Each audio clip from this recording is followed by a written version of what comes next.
அறியானை என்றிடத்தே அடியவருக்கு எளியானே அவர்தம் சிந்தை பிரியாத பெரிய திரு தாண்டகச் செந்தமிழ் பாடி பிறங்கு சோதி விரியான் என்று எவ்வளவும் விளங்கிய பொன்னம்பலத்து மேவி ஆடல் புரியான் என்றவதவை பணிந்து தமிழார் பின்னும் போற்றல் செய்வார்.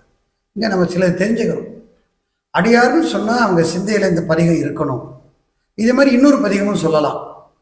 எல்லையில்லா திருத்தொண்டின் மெய்த்தன்மையினை உலகறிய விதியால் வணங்கி மெய்யடியார் சித்தம் நிலவும் திருத்தொண்ட தொகை என்று பெருமழை குறுமர் புராணத்தில் சொல்லப்பெறும்.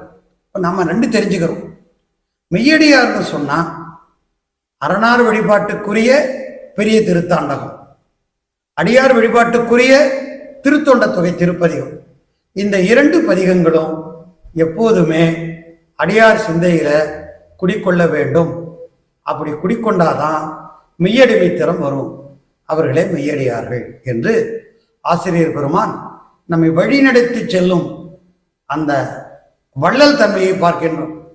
எப்படி மெய்யடியார் ஆகணும்னு தெரியாது என்ன போலியருக்கு இந்த ரெண்டு பதிகங்களும் ரெண்டு கண்களாக அமைந்து பெரிய திருத்தாண்டகம் அரணார் வழிபாடு, திருத்தொண்ட தொகை அடியார் வழிபாடு முடிஞ்சு போச்சு. அடுப்பது சிவன்பால் அன்பர்காம் பணி செய்தல் பூசலார் புராணம்.